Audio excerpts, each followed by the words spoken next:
ಮೊನ್ನೆ ತಾನೇ ಫ್ರಾನ್ಸ್ನಲ್ಲಿ ಅಮೇರಿಕ ಇರಾನ್ ಮಧ್ಯದ ಕದನ ಶಾಂತಿ ಒಪ್ಪಂದ ಆಯಿತು. ಪಾಕಿಸ್ತಾನದವರು ಅದನ್ನು ಇಸ್ಲಾಮಾಬಾದ್ ಒಪ್ಪಂದ ಅಂತ ಕರೆದರು. ಅದರ ಮಾರನೇ ದಿವಸ ಆಗಬೇಕಾಗಿತ್ತು. ಡೊನಾಲ್ಡ್ ಟ್ರಂಪ್ ಹೆಂಗೂ G7 ಮೀಟಿಗೆ ಅಂತ ಇದ್ದಾರೆ, ಅವ್ರ ಎದುರಿಗೆ ಪೇಪರ್ಸ್ ಕೊಟ್ಟರು, ಪೇಪರ್ಸಿಗೆ ಸೈನ್ ಹಾಕಿದ್ರು. ಇದು ಜಾರಿಗೆ ಬಂತ.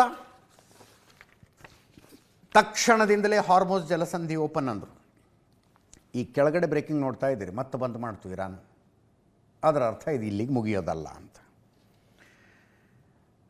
ಈ ಯುದ್ಧದಿಂದ ಅಮೇರಿಕಾಕ್ಕಾದ ಒಟ್ಟು ಲಾಸ್ ಎಷ್ಟು? ಯುದ್ಧದ ಖರ್ಚು, ಬಾಂಬಿನ ಖರ್ಚು, ವಿಮಾನದ ಖರ್ಚು ಅಂತಲ್ಲ, ಟೋಟಲ್ ಲಾಸ್ ಎಷ್ಟಾಯಿತು?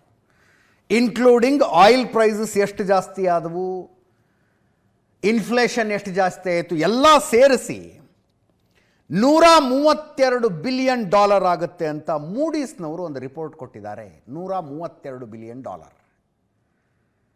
ಇಂಡಿಯನ್ ಕರೆನ್ಸಿಲಿ ಹೇಳೋದಾದರೆ 12.5 ಲಕ್ಷ ಕೋಟಿ ರೂಪಾಯಿ ಲಾಸ್ ಮಾಡ್ಕೊಂತಂತೆ ಅಮೇರಿಕ. ಸಾಧಿಸಿದ್ದೇನು? ಅವರೇ ಹೇಳ್ಬೇಕದನ್ನು, ಏನು ಸಾಧಿಸಿದ್ರಿ ಯುದ್ಧ ಮಾಡಿ ಅಂತ. 12.5 ಲಕ್ಷ ಕೋಟಿ ರೂಪಾಯಿ ಹೋಯಿತು ಅಮೇರಿಕದ್ದು. ಅದರಲ್ಲಿ ಆಯಿಲ್ ಪ್ರೈಸ್ ಜಾಸ್ತಿ ಆಗಿದ್ದಕ್ಕೆ ಅರ್ಧಕ್ಕರ್ಧ ಲಾಸ್ ಆಗಿರೋದು $60 ಬಿಲಿಯನ್. $132 ಬಿಲಿಯನ್ ಟೋಟಲ್ ಲಾಸ್ ಆದರೆ ಅದರಲ್ಲಿ $60 ಬಿಲಿಯನ್ ಲಾಸ್ ಆಗಿದ್ದು ಆಯಿಲ್ ಪ್ರೈಸ್ ಜಾಸ್ತಿ ಆಗಿದ್ದಕ್ಕೆ. ಡೊನಾಲ್ಡ್ ಟ್ರಂಪ್ರ ಒಂದು ಜಡ್ಜ್ಮೆಂಟಲ್ ಎರರ್ ಆ ದೇಶಕ್ಕೆ ಎಂಥ ಬೆಲೆ ತರೋ ಹಂಗೆ ಮಾಡ್ತಾ ನೋಡ್ರಿ. 12.5 ಲಕ್ಷ ಕೋಟಿ ರೂಪಾಯಿ, 3 ಕರ್ನಾಟಕದ ಬಜೆಟ್ ಸೇರಿದಂಗೆ, ಅದು ಕರ್ನಾಟಕದ 3 ಬಜೆಟ್ಗಳು ಸೇರಿದಂಗೆ ಅಷ್ಟು ಲಾಸ್ ಮಾಡ್ಕೊಂಡಿದ್ದಾರೆ. $132 ಬಿಲಿಯನ್. ಅದರಲ್ಲಿ $2,75,000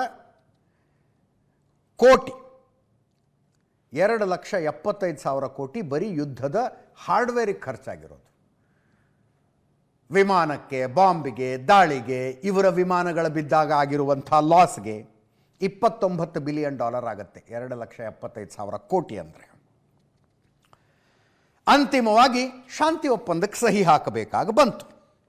ಟ್ರಂಪು ಈಗಲೂ ಹೇಳ್ತಾ ಇದ್ದಾರೆ, ನಮಗೇನು ಬೇಕಾಗಿರಲಿಲ್ಲ, ಅವ್ರಿಗೆ ಬೇಕಾಗಿತ್ತು. ಬೆನ್ನು ಹತ್ಕೊಂಡು ಬಂದರು ಅವರು, ಶಾಂತಿ ಒಪ್ಪಂದ ಮಾಡ್ಕೊಳ್ಳೋಣ ಅಂತ. ಈ ಟ್ರಂಪ್ ಹೇಳಿಕೆಗಳ ಅತಿರೇಕಕ್ಕೆ ಹೋಗ್ಬಿಟ್ಟಿದ್ದವು. ಮನಸ್ಸಿಗೆ ಬಂದಿದ್ದೇ ಹೇಳ್ತಾರ ಮನುಷ್ಯ. ಇರಾನ್ ಕತೆ ಮುಗೀತು. ಇದು $28 ಬಿಲಿಯನ್ ಏನೋ, 28,000 ಕೋಟಿ ರೂಪಾಯಿ ಪರಿಹಾರ ಕೊಡೋದಿತ್ತಲ್ಲ ಶಾಂತಿ ಒಪ್ಪಂದದ ಭಾಗವಾಗಿ. ಒಂದು ನಯಾ ಪೈಸೆನೂ ಕೊಡೋದಲ್ಲ ಅಂತಿದ್ದಾರೆ ಈಗ ಟ್ರಂಪ್.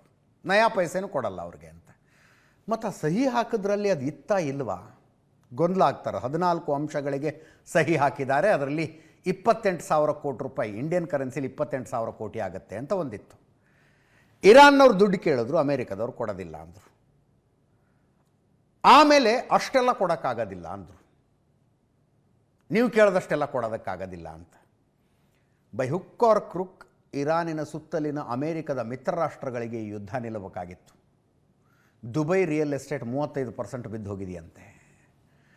ಆ ದೇಶ ನಡೀತಾ ಇದ್ದದ್ದೇ ರಿಯಲ್ ಎಸ್ಟೇಟು ಇನ್ವೆಸ್ಟ್ಮೆಂಟ್ ಮೇಲೆ. 35% ರಿಯಲ್ ಎಸ್ಟೇಟ್ ವ್ಯಾಲ್ಯೂ ಬಿದ್ದು ಹೋಗಿದೆಯಂತೆ. ಹೆಂಗಾರು ಮಾಡಿ ಅವ್ರಿಗೆ ಯುದ್ಧ ಮುಗಿದಿದ್ರೆ ಸಾಕಾಗಿತ್ತು. ಇವರು ಅಮೇರಿಕಕ್ಕೆ ಹೇಳಿದ್ರು, ಆ ಮಿತ್ರ ದೇಶಗಳು, ನೀವೆಷ್ಟು ಕೊಡ್ತೀರೋ ಕೊಡಿ, ಉಳಿದಿದ್ದು ನಾವು ಹಾಕಿ ಕೊಟ್ಟುಬಿಡೋಣ ಇರಾನಿಗೆ ಅಂತ, ಅಂತ. ಈಗ ಟ್ರಂಪ್ ಹೇಳ್ತಾ ಇದ್ದಾರೆ $1 ಕೊಡಲ್ಲ ಅಂತ. ನಾವು ಹತಾಶೆಯಿಂದ ಮಾತುಕತೆ ನಡೆಸಲಿಲ್ಲ, ಅವರೇ ಬಂದರು. ಮುಂದಿನ 60 ದಿನ ಅವ್ರಿಗೆ $1 ಸಿಗೋದಿಲ್ಲ. 28,000 ಕೋಟಿ ಪರಿಹಾರ ಮೊತ್ತವನ್ನು ಟ್ರಂಪ್ ಕೊಡೋದಿಲ್ವಾ ಅಂತ ಸಂಶಯಗಳು ಶುರುವಾಗಿದೆ. ಯುದ್ಧದಿಂದಾಗಿ ಇರಾನ್ ಸಂಪೂರ್ಣವಾಗಿ ಧ್ವಂಸ ಆಗಿದೆ. ಅಮೇರಿಕ ಯಾವುದೇ ಹತಾಶೆಯಿಂದ ಮಾತುಕತೆ ನಡೆಸಲಿಲ್ಲ. ಇರಾನ್ನವರೇ ಅಸಹಾಯಕರಾಗಿ ಒಪ್ಪಂದಕ್ಕೆ ಬಂದಿದ್ದಾರೆ. ಇರಾನ್ ಕಥೆ ಮುಗೀತು, ಅವರಿಗೆ $1 ಸಿಗೋದಿಲ್ಲ. ಮುಂದಿನ 60 ದಿನಗಳವರೆಗೆ ಆಡ್ತೀವಿ, ಅವರಿಗೆ ದುಡ್ಡು ಸಿಗೋದಿಲ್ಲ ಅಂತ ಟ್ರಂಪ್ ಹೇಳಿಕೆ ಇದು.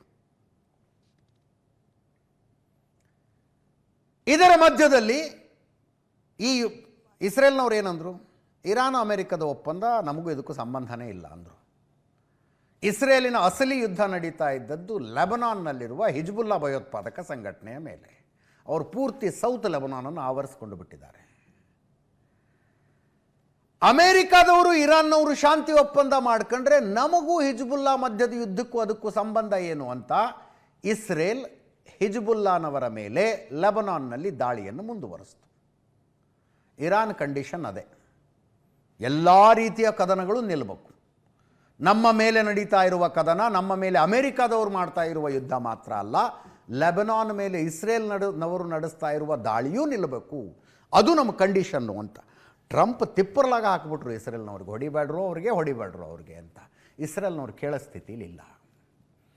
ಅಂತೂ ಇಂತೂ ಅದಕ್ಕೂ ಒಂದು ಒಪ್ಪಂದ ಜಾರಿಗೆ ಬಂತು. ಅಮೆರಿಕ ಮತ್ತು ಕತಾರ್ನ ಮಧ್ಯಸ್ಥಿಕೆಯಲ್ಲಿ ಲೆಬನಾನ್ಗೂ ಇಸ್ರೇಲ್ಗೂ ಶಾಂತಿ ಒಪ್ಪಂದ. ಇಲ್ಲಿ ಸಮಸ್ಯೆ ಏನು ಅಂದರೆ, ಇಸ್ರೇಲ್ ಮಾಡಿಕೊಳ್ಳುವ ಶಾಂತಿ ಒಪ್ಪಂದಕ್ಕೆ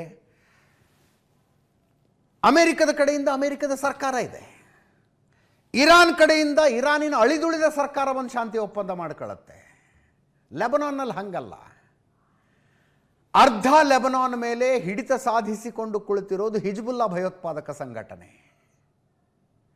ಅದರ ಮೇಲೆ ಲೆಬನಾನ್ ಸರ್ಕಾರಕ್ಕೆ ಹಿಡಿತ ಇಲ್ಲ, ಕಂಟ್ರೋಲೇ ಇಲ್ಲ ಅವರಿಗೆ. ಇಸ್ರೇಲ್ನವ್ರು ಲೆಬನಾನ್ ಸರ್ಕಾರದ ಜೊತೆ ಶಾಂತಿ ಒಪ್ಪಂದ ಮಾಡ್ಕೊಂಡ್ರೆ ಪ್ರಯೋಜನ ಆದರೂ ಏನು? ಹಿಜ್ಬುಲ್ಲಾದವ್ರು ಮತ್ತೆ ಹೊಡಿತಾನೆ ಇರ್ತಾರೆ.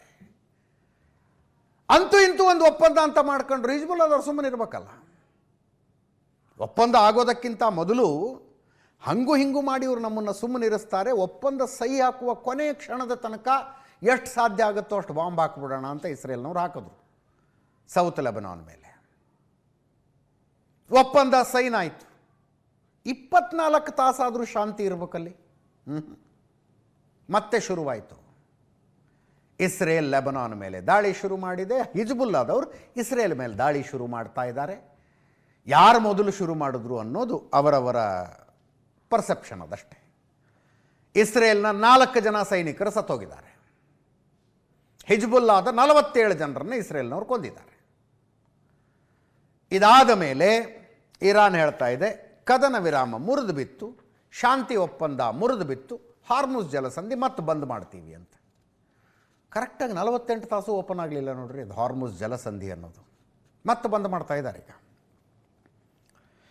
ಲೆಬನಾನ್ ಮೇಲೆ ದಾಳಿ ಮಾಡಿ ಕದನ ವಿರಾಮ ಉಲ್ಲಂಘಿಸಲಾಗಿದೆ. ನಿರ್ದಾಕ್ಷಿಣ್ಯವಾಗಿ ಅಮಾಯಕರನ್ನು ಇಸ್ರೇಲ್ ಕೊಲ್ತಾ ಇದೆ. ಹೀಗಾಗಿ ವಾಣಿಜ್ಯ ಹಡಗುಗಳ ಸಾಗಣೆಗೆ ಅವಕಾಶ ಇಲ್ಲ. ಲೆಬನಾನ್ನಿಂದ ಇಸ್ರೇಲ್ ತನ್ನ ಸೇನೆಯನ್ನು ಹಿಂತೆಗೆದುಕೊಳ್ಳಬೇಕು ಅಂತ ಇರಾನ್ನಿನ ಅಧಿಕೃತ ಸ್ಟೇಟ್ಮೆಂಟು. ಹಾರ್ಮುಜ್ ಜಲಸಂಧಿ ಬಂದು 24 ಗಂಟೆಗಳ ಹಿಂದೆ ಕರೆಕ್ಟಾಗಿ ಇದೇ ಹೊತ್ತಿಗೆ ನೆನ್ನೆ ನ್ಯೂಸ್ ಅವರ್ನಲ್ಲಿ ಮಾತಾಡಿದ್ದೀವಿ ನಾವು. ಮುಗಿತಪ್ಪ ಸಮಸ್ಯೆ. ಇನ್ನು ಮುಂದೆ ಆಯಿಲ್ ಟ್ಯಾಂಕರ್ಗಳು ಆರಾಮಾಗಿ ಬರೋದಕ್ಕೆ ಶುರುವಾಗ್ತವೆ. ಕ್ರೂಡ್ ಆಯಿಲ್ ಪ್ರೈಸ್ ಕೆಳಗೆ ಇಳಿಯುತ್ತೆ. ಸಪ್ಲೈ ಚೈನ್ ಮೇಲೆ ಬಿದ್ದಿರುವಂಥ ಈ ನೆಗೆಟಿವ್ ಪ್ರೆಷರು ಅದು ಕಡಿಮೆ ಆಗುತ್ತೆ. ಬೆಲೆಗಳು ಇಳಿತವೆ. ಮತ್ತೆ ವರ್ಲ್ಡ್ ನಾರ್ಮಲೈಸ್ ಆಗುತ್ತೆ. ಅಂದರೆ ಇರಾನ್ನವರು ಇವತ್ತು ಮತ್ತೆ ಹಾರ್ಮುಜ್ ಜಲಸಂಧಿ ಲಾಕ್ ಮಾಡ್ತೀವಿ ನಾವು, ಯಾವ ಕಮರ್ಷಿಯಲ್ ಹಡಗು ಹೋಗೋದಿಲ್ಲ ಅಂತಿದ್ದಾರೆ. ಈ ಮಧ್ಯೆ ಟ್ರಂಪ್ ಮಾತು ಹೆಂಗೆ ಅನ್ನೋದಕ್ಕೆ ಅದು ಯಾಕೆ ಹೇಳಿದ್ರೋ ಗೊತ್ತಿಲ್ಲ. ಇಟಲಿ ಪ್ರಧಾನಮಂತ್ರಿ ಇದ್ದಾರಲ್ಲ ಮೆಲೋನಿ, ಅವರೇನೋ ಟ್ರಂಪ್ ಜೊತೆಗೆ ಫೋಟೋ ತೆಗೆಸ್ಕೋಬೇಕು ಅಂತ ಡೆಸ್ಪರೇಟ್ ಆಗಿಬಿಟ್ಟಿದ್ರಂತೆ. ಅದನ್ನು ಡೊನಾಲ್ಡ್ ಟ್ರಂಪ್ ಹೇಳ್ತಾರೆ. ಏನಂತ? ಇಟಲಿ ಪ್ರಧಾನಿ ಮೆಲೋನಿ ನನ್ನ ಜೊತೆಗೆ ಫೋಟೋ ತೆಗೆಸ್ಕೋಬೇಕು ಅಂತ ಬೇಡ್ಕೊಂಡ್ರು. ಇಟಲಿಯಲ್ಲಿ ಮೆಲೋನಿ ಅವರ ಜನಪ್ರಿಯತೆ ಪಾತಾಳಕ್ಕೆ ಕುಸಿದೋಗಿದೆ. ಇಟಲಿ ಪ್ರೀತಿಸುವ ಮತ್ತು ರಕ್ಷಿಸುವ ಅಮೆರಿಕವನ್ನು ತಿರಸ್ಕಾರ ಮಾಡಿದ್ದಕ್ಕಾಗಿ ಯುದ್ಧದ ಸಮಯದಲ್ಲಿ ಮೆಲೋನಿ ಇಟಲಿಯ ರನ್ವೇನ ಬಳಸೋದಕ್ಕೆ ಅವಕಾಶ ಕೊಡಲಿಲ್ಲ. ಇರಾನ್ ಯುದ್ಧದ ಸಂದರ್ಭದಲ್ಲಿ ನಮಗೆ ಲಾಜಿಸ್ಟಿಕಲಿ ದೊಡ್ಡ ಅನಾನುಕೂಲ ಆಯಿತು. ಪ್ರತಿ ವರ್ಷ ನ್ಯಾಟೋ ರಾಷ್ಟ್ರಗಳನ್ನು ರಕ್ಷಣೆ ಮಾಡೋದಕ್ಕೆ ಅಮೆರಿಕ $100 ಕೋಟಿ ಕೊಡುತ್ತೆ. ಈಗ ಇರಾನನ್ನು ಸೋಲಿಸಿದ ಬಳಿಕ ಅಮೆರಿಕಕ್ಕೆ ಮತ್ತೆ ಸ್ನೇಹಿತರಾಗಲು ಬಯಸ್ತಾ ಇದ್ದಾರೆ. ಡೊನಾಲ್ಡ್ ಟ್ರಂಪ್ ಹೇಳ್ಬಿಟ್ರಿದನ್ನು. ಈ ಪರ್ಸ್ನಲ್ ಮಾತಾಡೋದಿದೆಯಲ್ಲ ಟ್ರಂಪದ್ದು, ಆ ಇಮ್ಯಾನ್ಯುಯಲ್ ಮ್ಯಾಕ್ರಾನ್ಗೆ ಅದನ್ನೇ ಹೇಳಲಿಲ್ವ ಅವರು ಫ್ರಾನ್ಸ್ನ ಅಧ್ಯಕ್ಷರಿಗೆ? ಅವರೇ ಹೆಂಡತಿ ಹತ್ರ ಹೊಡೆಸ್ಕೊತಾನ ಅಂತ. ಈಗ ಮೆಲೋನಿಗೆ ಫೋಟೋ ತೆಗೆಸ್ಕೋಬೇಕು ಅಂತ ಗಂಟು ಬಿದ್ದಿದ್ರು ಮೆಲೋನಿ ಅಂತ ಟ್ರಂಪ್ ಹೇಳಿದ್ದು. ಇದಾದ ನಂತರ ಇಟಲಿಯ ಉಪಪ್ರಧಾನಿ ಅಮೇರಿಕದ ಪ್ರವಾಸಕ್ಕೆ ಹೋಗಬೇಕಾಗಿತ್ತು. ನಾವು ಬರೋದಿಲ್ಲ, ನೀವು ನಮ್ಮ ಪ್ರಧಾನಿಯನ್ನು ಅವಮಾನಿಸುವ ಮೂಲಕ ನಮ್ಮ ದೇಶವನ್ನು ಅವಮಾನಿಸಿದಿರಿ ಅಂತ ದೇ ಹ್ಯಾವ್ ಕ್ಯಾನ್ಸಲ್ಡ್ ಅಮೇರಿಕದ ಅಧಿಕೃತ ವಿಸಿಟನ್ನು.